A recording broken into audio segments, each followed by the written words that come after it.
मसीही खुदावंद की हजूरी में, खुदावंद के घर में जो पहला वादा करता है या ओथ करता है in the time of marriage, जब वो शादी के लिए खुदावंद के घर में आते हैं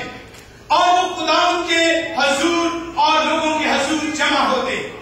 और वो खड़े होकर खुदा की हजूरी में ओथ लेते हैं, वो खुदा के सामने ओथ लेते हैं। और इसी से जब वो ओथ लिया जाता है या वादा किया जाता है तो वो हमेशा के लिए है और उसके लिए कहा यह जाता है the marriage plan in taken the basic truth for better और फॉर वर्स, यानी वो अच्छाई और बुराई दोनों के लिए है। और मैं बुक ऑफ कॉमन वर्शिप में से उस ओथ को आपके सामने पढ़ने जा रहा हूं जो हर एक ईमानदार मसीही जब शादी के लिए खड़ा होता है तो वो लेता है। तो वो ये कहता है, and I promise before God and these witnesses to be your loving and faithful husband और wife in plenty and in want, in joy and in sorrow, in sickness and in health, as long as we both shall live. और अजीजों, ये वो खुदा की हजूरी में वादा करता है कि उस वक्त तक जब तक मौत हमें एक दूसरे से जुदा न करे, हम मुसीबत में, हम खुशी में, हम दुख में, हम तंगी में एक दूसरे के साथ मिले रहें। और वो जो वादा और वो करता है वो खुदा की हजूरी में और खुदा के लोगों के सामने करता है, क्योंकि वो ये कहता है कि मैं खुदा की को हाजिर नाजिर जानते हुए और उसके लोगों की मौजूदगी में ये अहद कर रहा हूं। और फिर जब उस अहद को तोड़ता है तो वो खुदा उनका नाम बेफायदा लेता है और उसके लिए एक बहुत बड़ा स्कॉलर, एक बहुत बड़ा खुदा का बंदा इस तरह से कहता है, if someone is not prepared for face consequences he she should not take it. अगर वो उसका जो अंजाम है अच्छा है या बुरा है उसको बर्दाश्त नहीं कर सकता है, उसको फेस नहीं कर सकता है, तो उसे इस अकद में या इस अहद में या इस कवानीन में इंटर ही नहीं होना चाहिए।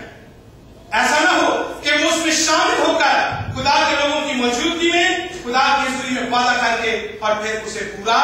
न करे, क्योंकि खुदा के कलाम में आपने ये सुना है कि हर वो वादा जो खुदा के नाम पर किया जाता है अगर पूरा नहीं किया जाता तो वो खुदा का नाम बेफायदा लेना है और उनके लिए खुदा ने कहा कि वो कभी बेगुनाह ना छूटे।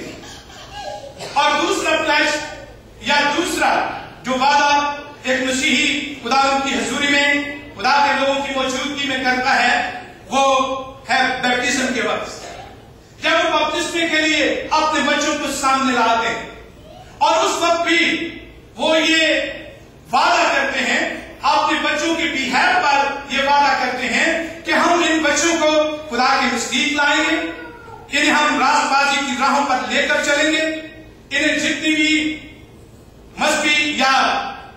खुदा के कलाम के मुताबिक रसूमात हैं हम उनको पूरा करेंगे। और फिर जब उनको पूरा नहीं करता है तो वो खुदा का नाम बेफायदा लेता है। और इसी से हम खुदा के कलाम मुकद्दस में इस हकीकत को यहां पर सीखते हैं, खुदा ने कहा बेफायदा नाम न लेना, पूरे वादे करता है कि बच्चे को एक बार बपतिस्मा मिल जाए उसके बाद देखेंगे। और मेरे एक साहब होते थे, साहब आप उस दुनिया में नहीं, उन्होंने एक दिन मुझसे कहा कराची में, कह लगे भाई साहब शायद हमें इसी बात की सजा मिल रही है कि हम खुदा के हजूर वादा करते हैं और फिर उसे पूरा नहीं करते, क्योंकि उस वक्त हम खुदा के हजूर वादा करते हैं और फिर हम उसे पूरा नहीं करते हैं। और अजीजों इस बात को याद रखें कि यार कीप आवर प्रॉमिस, क्या हम अपने वादे को पूरा करते हैं जो हमने खुदा के नाम पर किया होता है। हम उन बच्चों को खुदा के पास लाते हैं, खुदा की हजूरी में लाते हैं और फिर हम उन्हें संडे स्कूल में लेकर आते हैं, उन्हें कंफर्मेशन के लिए जो है सामने लाते हैं कि वो प्रिपेयर हों और खुद खड़े होकर खुदाए कद्दूस को, ट्रायून गॉड खुदाए सालूस को और उसके बेटे खुदा यीशु मसीह को कबूल करें कि वो उनका शख्सी निजात देता है। और इसी तो एक और अहद है जो हम सैक्रामेंट जब लेते हैं, यानी लास्ट सफर या होली कम्युनियन जिसे हम कहते हैं, तो जब हम वो सैक्रामेंट पूरा करने के जरिए खुदा की हजूरी में खुदा के लोगों के साथ मिलकर आते हैं, तो उसके बारे में जब हम सैक्रामेंट की बात करते हैं तो ये लातीनी जबान का लफ्ज है, सैक्रामेंटो या सैक्रामेंटो। तो इसका मतलब ये होता है कि जिस तरह एक सिपाही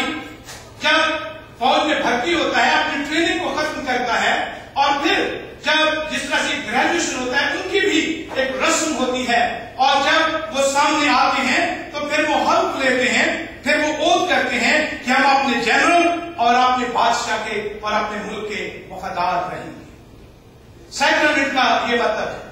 तो जब हम होली कम्युनियन, जिसे हम पाक सैक्रामेंट, सीक्रेट सैक्रामेंट कहते हैं, जब हम उसमें शरीक होते हैं तो उसको लेते वक्त हम इस बात का इजहार करते हैं कि हम भी अपने सेवियर और अपने बादशाह खुदावंद यीशु मसीह के लॉयल रहेंगे, हम उसके वफादार रहेंगे। तो क्या हम उसके वफादार रहते हैं? यानी हम हर महीने सैक्रामेंट में शामिल होते हैं, हर महीने बादशाह की रस्म जो है उसमें शरीक होते हैं, और हम इस अहद के साथ हम होते हैं कि हम अपने बादशाह, अपने सेवियर के लॉयल, उसके वफादार रहेंगे। तो क्या हम उसके वफादार हैं? अजीजों, खुदा कद्दूस ने कहा, उसने हुक्म दिया है कि तू खुदावंद अपने खुदा का नाम बेफायदा न लेना। तो हम आज जब इस हुक्म के बारे में खुदा के कलाम में से सुनते हैं तो अपनी जिंदगी पर गौर करें कि हमने कितने वादे किए, कितने वादे हमने तोड़े। और अजीजों, एक ट्वेकर, मैंने कोड ऑफ लॉ की बात की, एक ट्वेकर जब कोड ऑफ लॉ में जाता है वो कभी ओथ नहीं लेता, कभी ओथ नहीं लेता है। और खुदावंद यीशु मसीह भी जब अदालत में थे उन्होंने ओथ नहीं लिया।